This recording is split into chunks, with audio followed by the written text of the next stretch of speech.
What's up guys, it's Tom here, and this is one of the most painful cup finals that I have witnessed as a Liverpool fan, and this is probably the worst Liverpool played all season, and this is the worst cup final performance that I can remember. Probably for a generation Liverpool fans grew up watching cup final after cup final, and Liverpool won a lot of trophies, and we won 4 cup finals in a row at Wembley. But in any cup final that I watched in all my life, Liverpool played so much better than today. Newcastle United hugely deserved this. No complaints about the result, because they deserved it. They were first to all the second balls. They won more duels, more one-on-ones than any Liverpool player. Not one Liverpool player played really well, apart from maybe Federico Chiesa. And I would actually start Chiesa. You could make an argument of starting Chiesa in some Premier League games. The way Jota and Nunez are playing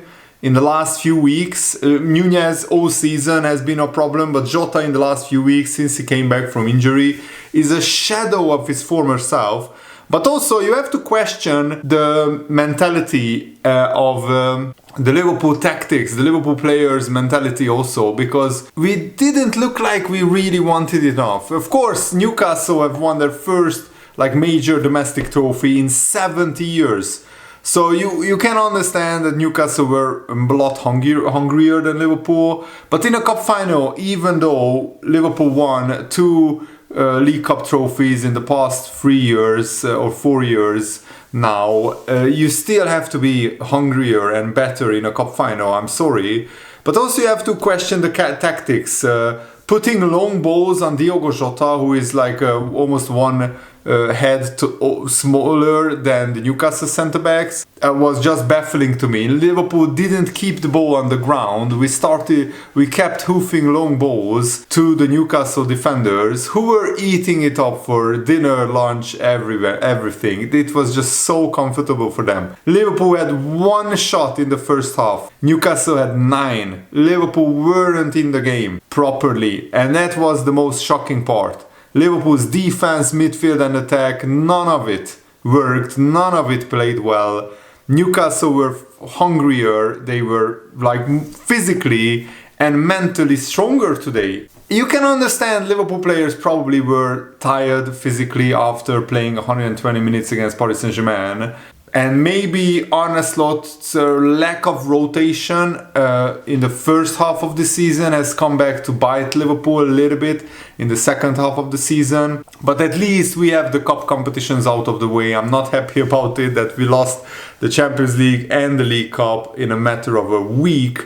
And it feels really, really bad today. I'm not gonna lie, but Liverpool are still 15 points clear in the Premier League, or 12 points. I don't know the Arsenal result, but the bottom line is Liverpool can still win the Premier League title. But if we bottle this from here, it will be the biggest meltdown that you will ever see, and the Liverpool fans and the Liverpool players will never live it down. So Liverpool absolutely have to get through the last 9 Premier League games and win the title.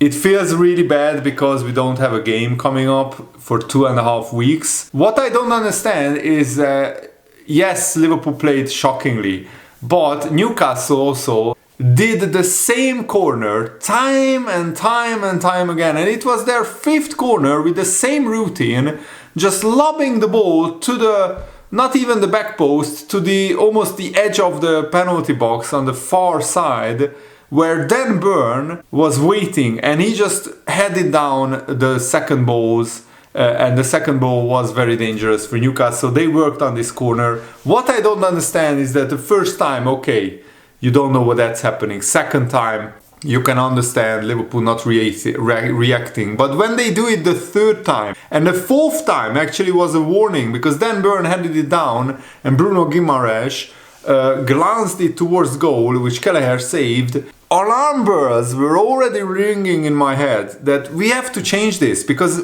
it was Alexis McAllister, 5'9" tall Alexis McAllister, against 6'7" tall Dan Burn, the boyhood Newcastle fan. And on the 5th or 6th Newcastle corner, they score from that exact corner routine that they tried 4 times before or 5 times before. I'm not sure the exact number.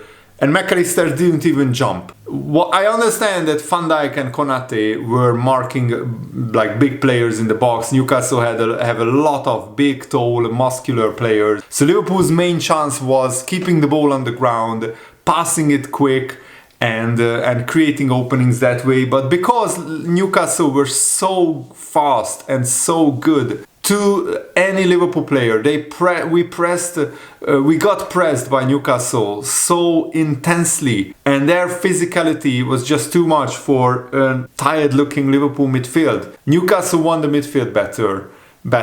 You can't sugarcoat it. This was an awful performance overall, but still I don't understand the logic. Why wouldn't you react to Newcastle's corner routine? Why wouldn't Van Dijk say, you know what, Kwanzaa, mark Dan Burn on the next corner? Because it was pretty evident that they would do this time and time again. Second half they switched it up, and actually Liverpool conceded after 2 set pieces because the Alexander Isak goal. And by the way, just look at the strikers of today. Compare Jota's performance with Alexander Isak's performance. Compare Darwin Núñez's performance with Alexander Isak's performance. Liverpool absolutely have to buy a striker. And I would actually keep Chiesa, I'm not gonna lie, as a number 9 in the last 10-15 minutes. He was more dangerous than Jota and Núñez combined. And he brings that Darwin Núñez kind of chaos, but with more like football intelligence and with a lot better shooting. Chiesa's shooting is actually brilliant. He can score with his right and with his left foot. He actually scored a brilliant goal. It's a shame that it came after 93 or 94 minutes, and Liverpool just didn't have enough time to equalize, but we didn't deserve it. Let's be honest. Let's be totally honest. Newcastle fully deserved this win. And I'm the least disappointed that I've been after a lost cup final in terms of I'm actually happy for the Newcastle fans because they waited like 55 years if you count like a cup winners' cup trophy as a major trophy, but 70 years when it comes to domestic English trophies. They waited 70 years to win this. Newcastle fans, some of them were born, supported their Newcastle all their life and passed away without actually seeing Newcastle win a trophy. And they are a bigger club than that. They are a bigger club in the bigger fan base than to go 70 years, not 17, 70 years without a domestic trophy in English football. I'm not counting the championship, of course, because that's a lower division trophy. But yeah, Newcastle fans deserve this. The club and the Saudi Arabia sports washing regime, I don't support that at all. Since Saudi Arabia bought Newcastle, I don't support state ownership, as you know, or countries owning football clubs. But for the Newcastle fans, I'm actually happy that they won this cup final, even though it's very painful that it was against my beloved Liverpool. Back to Isak. So Alexander Isak, how was he so unmarked in the box? Both Van Dijk and Konate were ball watching, and on the back post, Jacob Murphy heads down a corner, or after the corner it's a second ball or second cross, and Jacob Murphy heads down the ball, beating Robertson in the air. Again, Robertson wasn't strong enough. He didn't want that as much as Jacob Murphy. The Liverpool players looked tired physically, and maybe mentally it took a big toll that we went all the way to against Paris Saint-Germain, 120 minutes, you know, toe to toe with them, and we couldn't score against PSG, and it cost Liverpool a place in the quarterfinals. And I think the momentum just swinged away from Liverpool in this past week. Jurgen Klopp said it famously that momentum is like a little flower. It's very difficult to, grow it, but it's very easy to crush it. One stamp, one bad defeat, and the momentum is gone. And that's what happened to Liverpool, I felt. The Liverpool players just didn't have, enough fight in them. I don't know why. And also, huge credit to Newcastle, because they were in Liverpool's faces all game long with their physical, very strong play, and it just didn't suit Liverpool at all this game. And the tactics also didn't work from Arne Slot. This is probably the first time that Arne Slot got beaten tactically well beaten in this game. So Jacob Murphy heads the ball down, Alexander Isak wide open in the box. How does that happen? How does Konate and Van Dijk let Isak be wide open in the box? They weren't close to him. They were like 4 yards or 5 yards away from Isak, and he will eat that chance up all day long, every day, and on the weekends. Alexander Isak will score that, and Liverpool need a striker like that. The bottom line is Liverpool need a striker like Alexander Isak, a predator in the box who can also link up play. I don't know what happened to Jota, man, but also the tactics didn't suit him. Jota loves to get the ball to his feet and turn and make good dribbles and shimmies and dribble past people. We were kept lobbing the ball up in the air. What is Jota supposed to do with that? If Liverpool were going to play like that, then start Darwin Núñez and bring Jota on for the last 20-30 minutes. Not the other way around, because Darwin Núñez actually has some height and physicality to him. Jota has none of that. Jota is great in the air, but he's not a tall player and he's not physical enough. It looks like he lost a little bit of strength and physicality since his last injury, which was 2 or 3 months. Maybe he didn't hit the gym enough times, I'm not sure. The bottom line is Liverpool need to regroup from this. It's painful that this defeat comes before the international break, because Liverpool players will now travel all over the world and come back also pretty tired. Thankfully, Liverpool don't play on the weekend after the international break, because it's FA Cup quarterfinals weekend, so there are no Premier League games.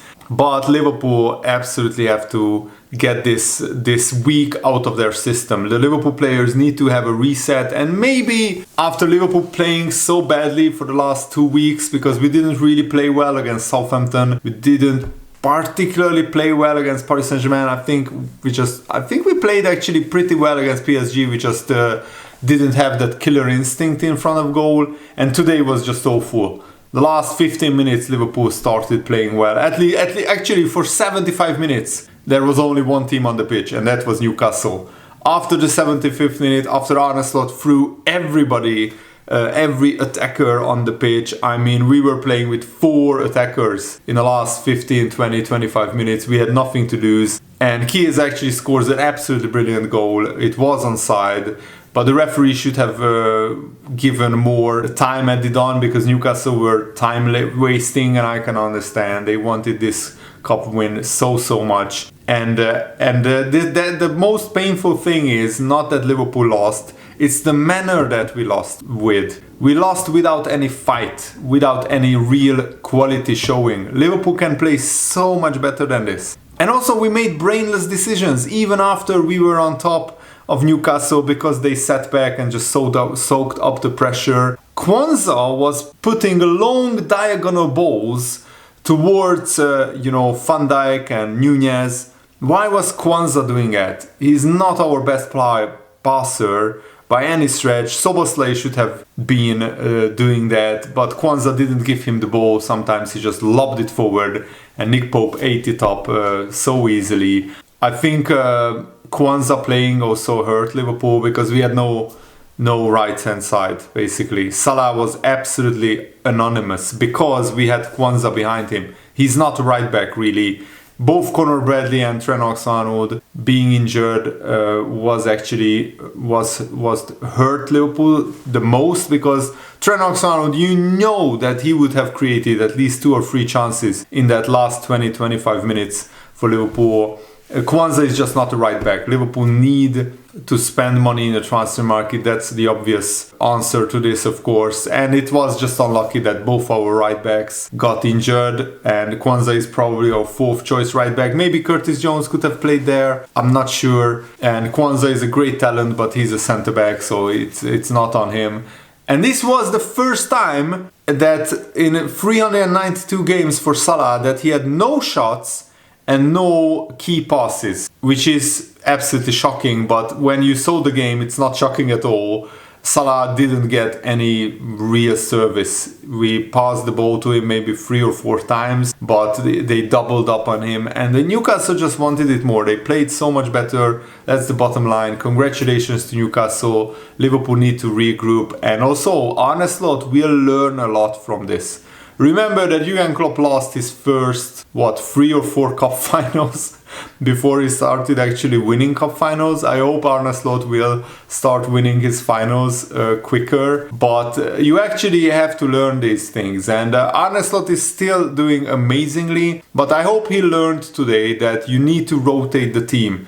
You needed to give Chiesa more minutes, you needed to give Endo, Harvey Elliott more minutes during the season, because Gravenberch looks exhausted, Szoboszlai looked exhausted, McAllister looked exhausted, and that's our midfield. And the Newcastle midfield was just fresher, stronger, faster. They won so many duels. I mean, Bruno Guimaraes won 9 duels. That's more than Liverpool's whole midfield combined. Liverpool's whole midfield, out of 22 duels, won 8. That's shocking. That's a little bit more than 30%. That's actually or 33%. That's like between 35 and 40%, which means that Liverpool lost a lot of duels, more than 60%. That's shocking. You can't win a cup final losing so many duels, so many second balls. Newcastle was first to so many second balls and rebounds and knockdowns, and that's how they scored the second goal. And their first goal was just a corner routine that Liverpool didn't react to quick enough, which is shocking, really, decision making wise. I still absolutely love this team. I still absolutely love these players. I still absolutely love Arne Slot, and they deserve a lot of credit if they win the Premier League title. But now the pressure will be on Liverpool, because we absolutely have to win the Premier League title. Otherwise, this will be the biggest bottle job and the biggest meltdown in Premier League history. To be 15 points clear and not win the title is unthinkable. So let's just reset, regroup, and come back after the international break. Have a good rest after all the traveling, and Arne Slot needs to work on the tactics and give Chiesa some minutes. Chiesa up front actually was looking better than Darwin Núñez and more dangerous than Diogo Jota. Let me know what you think in the comments below, and thanks for watching, guys. Hope you enjoyed this. We will be back, and when the Premier League title hopefully will be in Liverpool's hands, all of this will be forgotten, and Arne Slot will be instantly a legend if he wins the Premier League title. Let's hope that happens. Thanks for watching, guys. Have a nice day. See you later. Goodbye.